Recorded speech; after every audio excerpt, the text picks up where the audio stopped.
Maintenant, ce sujet avec vous, Ibrahim Koné, de nouveau réunis ce vendredi, donc c'était hier, au ministère de l'administration du territoire et de la décentralisation.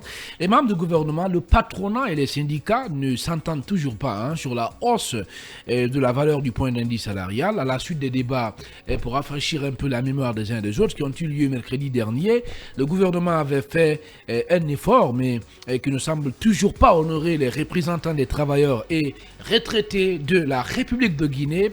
Et ces discussions tripartites qui se poursuivent et donc ici à Conakry, au niveau du département dirigé par Mori Kondé, ne permettent pas encore d'aller à une issue puisque le mouvement syndical s'oppose à toute thèse qui ne l'amène pas au-delà des 30%. Ben écoutez, il faut bien que cette négociation continue pour le bien-être des travailleurs guinéens, que ce soit ceux de la fonction publique et même ceux du privé. Mais il faut comprendre que les négociations dans tous les pays du monde, c'est que les syndicalistes demandent et c'est que l'État ou le patronat se mettent ensemble pour proposer. Deux fois, c'est différent. La dernière fois, je le disais dans ce studio à M. Michel, j'ai dit qu'il faut bien que les gens comprennent. Pour le moment, il ne doit pas avoir de bras de fer, qu'ils comprennent. Si l'État ne voulait pas venir autour de la table, on pouvait réellement se poser la question. Mais l'État est aujourd'hui autour de la table et la discussion continue. Quand j'ai écouté M. Abaka Kourouma, qui est le secrétaire général du ministère de la fonction publique, il disait que l'issue, bientôt, il aura la sortie d'une fumée blanche pour dire qu'on s'est entendu sur quelque chose. Et ce rebondissement encore à dire que les syndicalistes et mordicus doivent s'en tiennent à leur 50% d'augmentation. Moi, je pense que actuellement, avec la conjoncture mondiale que tous les pays du monde traversent, je pense que si l'État fait un effort d'aller jusqu'à 30%, les syndicalistes doivent le comprendre et aller, parce que gréver aujourd'hui, dans la situation que le monde entier connaît, ce n'est pas que la Guinée, on n'est pas un pays hors pair. Tout le monde sait un peu les difficultés dans tous les pays du monde entier. Et aujourd'hui, étant fonctionnaire, ben écoute, une augmentation, ça serait très intéressant pour moi. Mais il faut vivement éviter tout ce qui est grève en République de Guinée. Il faut vivement éviter tout ce qui est grève en République de Guinée. Le regard de l'économiste que vous êtes, Mamadou Boye, en 1 minute, plutôt en 2 minutes par rapport à ces discussions-là quand même. Et pour le citoyen lambda, le gouvernement a fait des efforts, a fait des propositions concrètes quand même pour amener le mouvement syndical à replier. Mais pourquoi ce mouvement syndical-là n'arrive pas à saisir cette opportunité-là? Alors, le gouvernement, tu l'as dit, a fait des efforts et ces efforts se situent à 2 niveaux. Oui. D'abord, la revalorisation de la valeur monétaire du point d'indice salarial. Vous savez, au début, c'était fixé à 20%. Le gouvernement avait dit à 20%, mais de négociation en négociation, on est parti de 25%. Et là, aujourd'hui, on est à 30%. Et si, en tout cas, je me suis amusé à faire un petit calcul. Si vous prenez un fonctionnaire guinéen qui est payé à 1 500 000 francs guinéens par mois, avec le point d'indice salarial qui va être porté à 30%, c'est une augmentation, je crois, quelque chose de 600 000 francs guinéens, 400 000 francs guinéens plutôt sous son salaire de base. Et quand vous prenez 3 millions, vous prenez les 3 millions fois 30 divisé par 100, ça vous donne, je crois, 600 millions de francs guinéens. Donc, c'est quand même une augmentation à ne pas négliger. Ça, c'est un premier aspect. L'autre aspect que le gouvernement a eu à consentir, c'est par rapport aux indemnités. Vous avez vu que l'indemnité de transport, mais aussi l'indemnité de logement ont été rehaussées parce que c'était à 450 000. Voilà, 450 000. Alors que auparavant, c'était de l'ordre de 130, 113 000 francs guinéens. Allez-y, voilà. Allez-y. Donc, je pense qu'aujourd'hui, hier, pas plus tard qu'hier, j'étais en conversation avec le secrétaire général du FSPE jusqu'à 23h. Les négociations se poursuivent au niveau du ministère de l'administration du territoire. Je pense qu'aujourd'hui, les syndicats doivent en tout cas revenir à la base et se concerter avec la classe ouvrière. C'est important parce que face aux propositions du gouvernement, peut-être d'aucuns diront ce n'est pas grand-chose, mais c'est des acquis. Puisque vous le savez, c'est chaque année que le gouvernement négocie avec le mouvement syndical. Si, pour l'année 2023, on concentre 30%, Ça veut dire que pour 2024, par exemple, on peut encore aller au-delà de 10%, 20%, pourquoi pas 30%. Parce que je l'ai rappelé tantôt, les négociations syndicales avec le gouvernement, c'est chaque année. Les plateformes revendicatives, c'est chaque année que c'est discuté. Donc pour cette année, si on a 30%, peut-être que l'année 2024, on peut aller à des proportions aussi importantes. Donc je pense que aux dernières nouvelles, en tout cas selon mes dernières informations, il se pourrait, je dis bien il se pourrait, que le gouvernement puisse aller jusqu'à 35%. Mais l'un dans l'autre, je pense qu'il faut poursuivre les discussions, il faut mettre en avant l'intérêt supérieur dans la nation, il faut que l'État aussi comprenne une chose. Aujourd'hui, la vie est chère.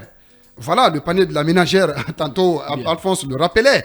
Donc, autant il faut aller vers une augmentation qui, n'est-ce pas, peut équilibrer aussi les finances publiques de le faire. Le plan de la FIDI que moi, que j'achetais sur Tantinana, tout près ici, à 4 000 francs, a grimpé à 7 000 francs. Oui, ça c'est l'inflation. Oui. Parce que Tantinana, entre-temps, les ingrédients qu'elle achète pour mettre la FIDI... Il va me faire la leçon. Non, mais c'est un peu ça. Ça renvoie au panier de la ménagère. C'est ce que je dis. Aider. Voilà. Oui. Donc aujourd'hui, vivement que ces discussions se poursuivent et qu'au finish, que le gouvernement et les syndicats s'entendent pour éviter une grève, parce que je pense que la conjoncture actuelle ne sied pas à une grève générale en Guinée. Allez, merci beaucoup. Oui, Ibrahima Sori Diallo, est-ce que vous estimez, vous faites partie de ces Guinéens et qui pensent que le mouvement syndical doit saisir quand même cette opportunité-là qui consiste à faire avancer les choses, oui, à rendre les choses dynamiques.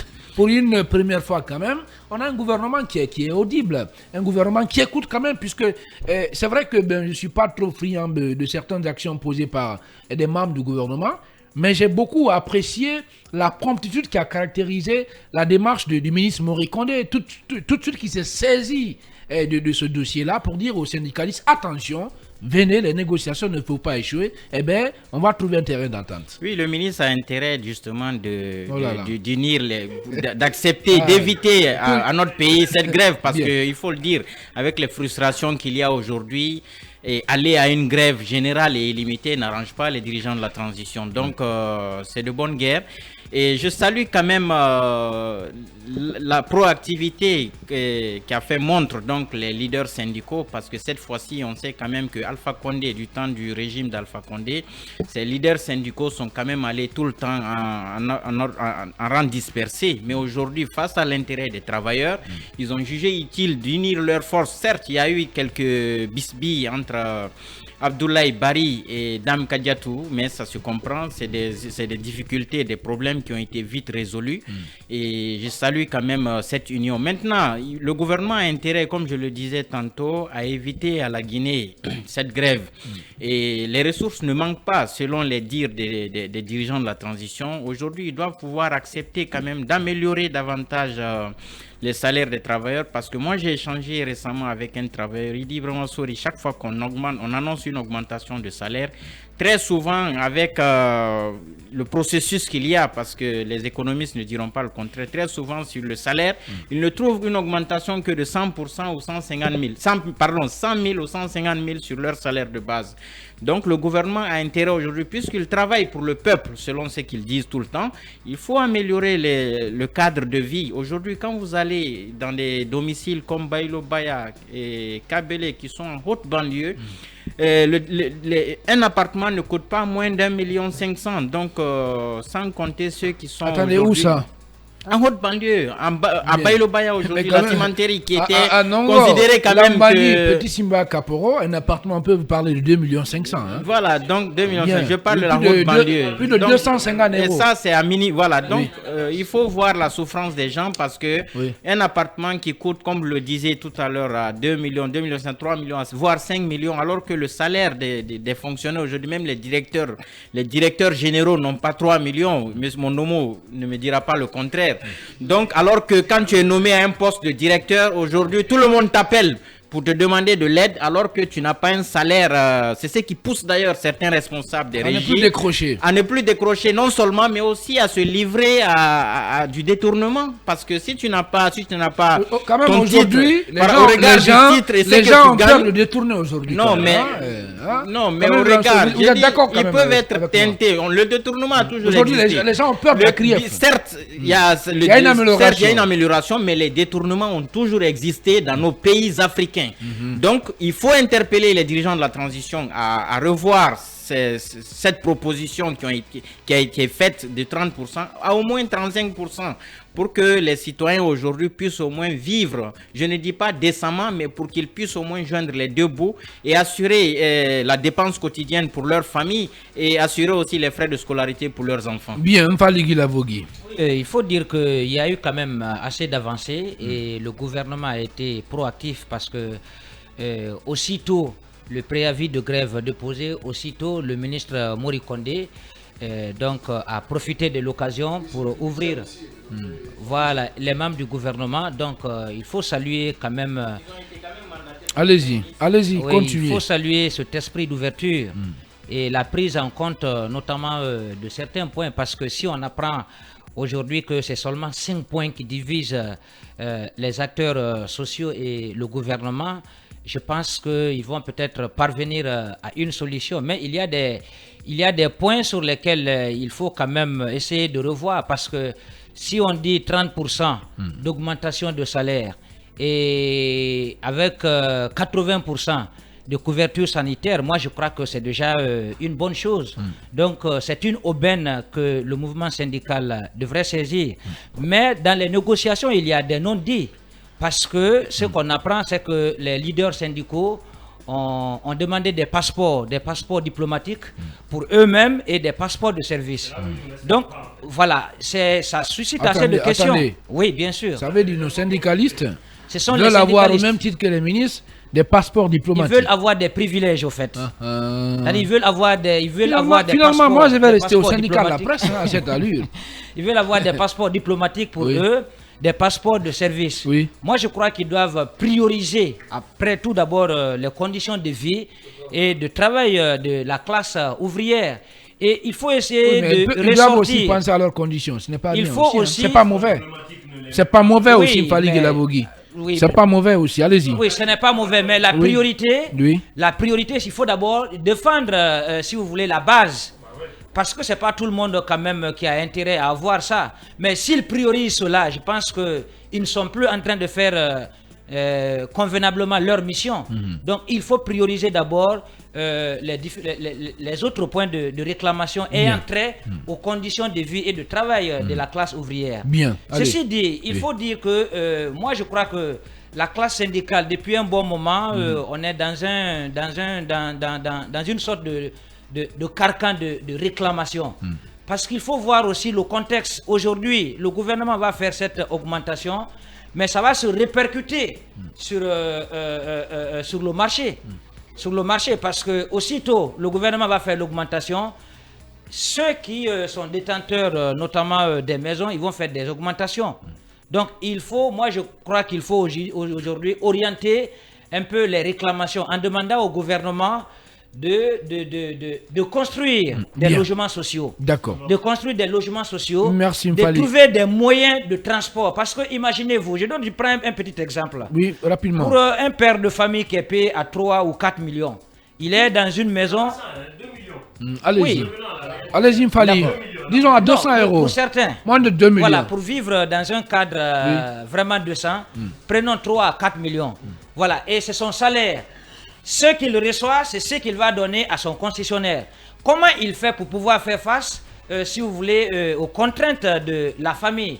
Comment il fait pour pouvoir se déplacer? Bien. Donc, moi, je crois qu'il faut réorienter les réclamations sur les conditions de vie, en trouvant notamment des logements sociaux, en trouvant des moyens de transport. Merci bien, et le gouvernement pourrait trouver des mécanismes à la fin de chaque mois pour pouvoir couper dans le salaire des fonctionnaires. Merci Mfaligui Lavogui. Je rappelle que vous êtes le directeur général adjoint du groupe Évasion. Très rapidement, 30 secondes, Mamadou Boye. Je voudrais quand même revenir sur... Par rapport au mécanisme à mettre en place et pour permettre vraiment aux fonctionnaires de mieux bénéficier de leur salaire. Alors, en parlant de ça... l'utiliser de façon judicieuse. En parlant de ça, je pense que l'État doit encore consentir un peu de force sur les 30%. Pourquoi ?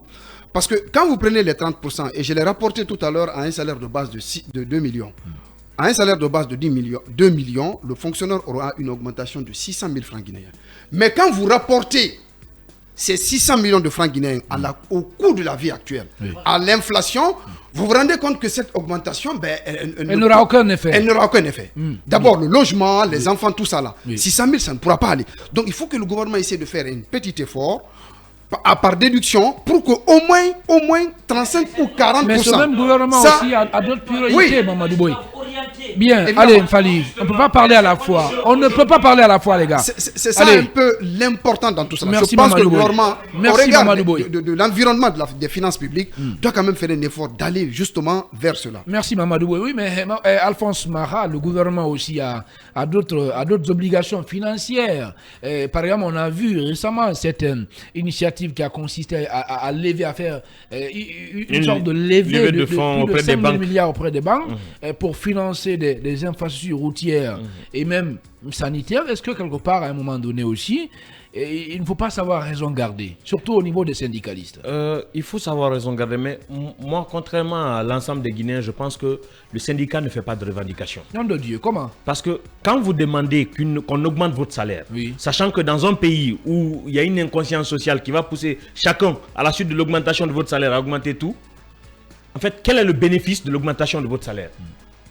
Aujourd'hui, j'aurais compris que les syndicats se mobilisent pour réclamer à l'État la réalisation de logements sociaux pour les fonctionnaires. Où sont ces projets-là aujourd'hui? Khalil, on augmente le loyer à 450 000. On rehausse l'indemnité de loyer à 450 000. 450 000 vous fait pas une maison, en fait une seule pièce, c'est-à-dire entrée tombée. Vous n'avez plus ça qu'on a créé à 450 000. Bien. Un fonctionnaire qui a une famille à prendre en charge, un fonctionnaire qui doit se nourrir, qui doit se vêtir, qui doit prendre sa famille médicalement en charge, comment il fait? Avec 2 600 000, parce que Boy le rappelait, ceux qui ont 2 millions montent à 2 600 000. Bien. Avec 2 600 000, vous ne vous en sortez même pas avec votre transport. Aujourd'hui, j'aurais compris qu'on exige à l'État. Le patrimoine bâti, le ministère de l'Habitat sont en train de l'occuper les domaines de l'État. Alphonse Mara, la Guinée n'a pas commencé le 5 septembre 2021. Justement, il y a des priorités, il y a des choses à faire. Attendez, ce n'est pas en un claquement de doigts quand même qu'on peut résoudre le problème de tous les fonctionnaires guinéens. Justement, ça aussi, il ne faut pas perdre cela de vue. En tant que journaliste, on doit faire beaucoup attention. Justement, maintenant Khalil, une précision que je vais t'apporter. Dans mes propos, tu vas comprendre quelque chose. Khalil, ne reportez pas. Il y a eu des efforts, Mara. Il y a eu des efforts. Khalil, vous savez pourquoi on est encore en train de discuter de ça aujourd'hui avec les syndicats? Parce qu'à la base, ils n'ont pas été intelligents dans leur revendication. Comment ça, ils n'ont pas été intelligents? Imaginez-vous que 2 ans en avant, nos syndicalistes avaient exigé à l'État que les projets de logement sociaux soient accélérés. Ce n'est pas l'État qui investit. Attention. En 2 ans de transition, vous pensez que c'est possible ça? Khalil, la cité ministérielle est finie. Vous pensez que c'est possible? La cité ministérielle est finie. Ce n'est pas l'État qui investit, c'est des promoteurs immobiliers. Ça, c'est trop de pression. Trop de pression. Khalil, ce n'est pas trop de pression. Allez, connais. Rapidement, allez-y. Oui. Il faut comprendre déjà que ce projet est en route. Justement. Les constructions pour écouter et les bénéficiaires. Quand vous prenez les fonctionnaires, on commence chez les enseignants. C'est les enseignants qui sont bénéficiaires de ce projet des maisons sociaux qu'on est en train de construire un peu. C'est ce qui peut accélérer. Et c'est effectif, c'est pas des trucs, c'est pas des projets sur papier. Aujourd'hui, allez-y, vous pouvez visiter ces chantiers. Alors je veux dire que même la transition, c'est-à-dire actuellement, l'État n'a pas oublié cela. L'État est en train de construire et dans une année plus tard, je ne sais pas, l'année prochaine encore, il y aura des terres qui vont donner du côté de Koya, de Breka, pour que ces chantiers... Je termine, Khalil. Je termine sur ce. Oui, en fait, Alphonse. C'est l'accélération de la question des logements sociaux. Ce n'est pas l'État qui investit forcément dans les logements sociaux. Les promoteurs immobiliers sont là pour ça. Le syndicat aurait dû exiger à l'État que ces projets-là soient accélérés. Parce qu'aujourd'hui, si un fonctionnaire de Conakry... Oui, mais est-ce qu'il est du rôle du syndicat... Attendez, j'ai envie de vous dire... Oui, il veut poser une question. Est-ce qu'il est du rôle du syndicat de demander ça? Alphonse Mara, au même titre que vous, on a tous fait sciences politiques. On connaît la classification des mouvements. Les syndicats font partie des groupes de pression, vous savez, en sciences politiques. Ce que le mouvement syndical peut faire, c'est de défendre l'intérêt du travail. Vous pensez que le logement du travail travailleur n'est pas dans l'intérêt du travail. Bien entendu. Khalil, si on note... C'est à l'État de trouver les moyens pour faire ça. Khalil, s'il te plaît. Khalil, s'il te plaît, je t'explique ça très bien pour permettre aux auditeurs de comprendre. Oui. Khalil, l'État aujourd'hui, l'État guinéen, son loyer le plus cher, c'est 300 000. L'État guinéen, le patrimoine bâti public, vous verrez les logements du patrimoine bâti, le logement ne dépasse pas 500 000. Bien. Imaginez-vous que l'État ait construit et mis des maisons à disposition du citoyen. Vous pensez que si le citoyen doit payer aujourd'hui 500 000, 300 000 pour le logement, il aurait des difficultés à prendre sa famille en charge? Si on considère que... Regardez la caisse de prévoyance sociale. Si par exemple la prise en charge sanitaire des fonctionnaires était faite à hauteur de 80%, que ce soit les 20% seulement qui vous reviennent à votre caisse, vous pensez que nos fonctionnaires mourraient de crise cardiaque dans les quartiers à l'abandon? Vous savez aujourd'hui pourquoi l'État n'a plus de valeur? Parce que le fonctionnaire va s'endetter chez le boutiquier. Et ça cesse à quel moment? Quand l'État prendra ces mesures. Les mesures, c'est quoi? Le logement, le transport. Merci beaucoup. Et la prise en charge médicale. Mais ça n'existe pas. Parce que le syndicat veut augmenter le salaire. Et tant que le salaire augmente, le coût de la vie augmente avec le salaire.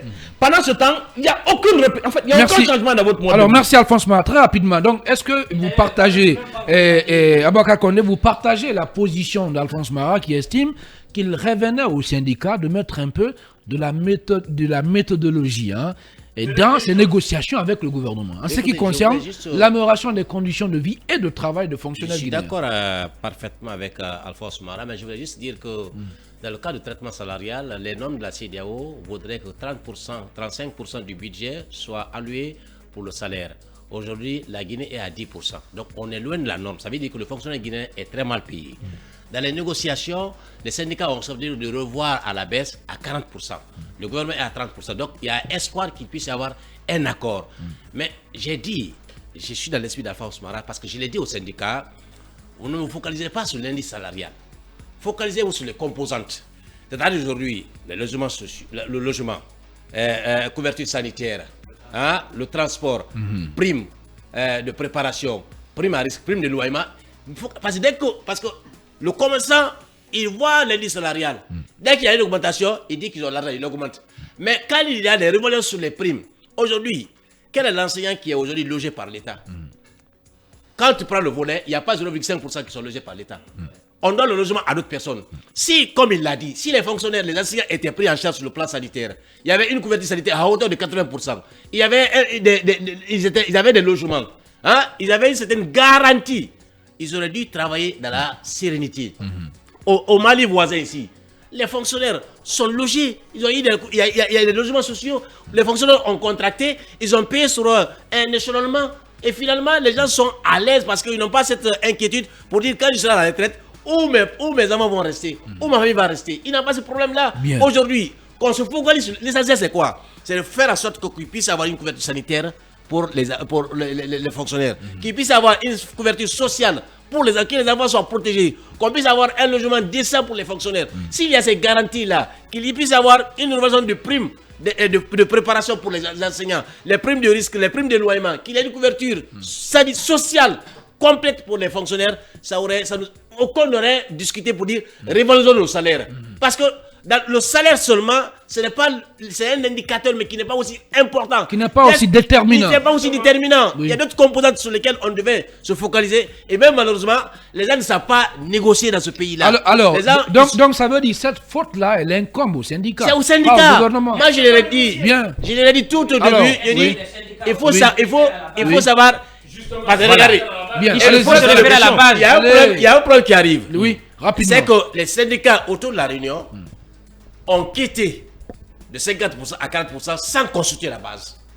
Et aujourd'hui, il y a des bruits de ce côté pour dire pourquoi quand le gouvernement revient à 30%, pourquoi vous ne revenez pas à la base, faire le contre-avis et que la base vous dise voici la ligne de conduite. Aujourd'hui, autour de la table, ils sont redescendus de 50% à 40% et ça commence à avoir des bruits. Donc je crains fort que cette annonce qui est faite là puisse avoir des échos non favorables du côté de la base. Mais toujours est-il que les syndicats, ils mélangent les pinceaux, ils ne savent pas négocier. Ils ne savent même pas revendiquer en fait. Ils ne savent pas revendiquer. Je suis sidéré de constater que autour de la table, ils demandent des passeports diplomatiques. Pour faire quoi avec? Bien, allez. Merci beaucoup Aboubacar Condé. Vous nous écoutez à Bande Ninde ou à Bande Donde, c'est sur la route de Kolabo.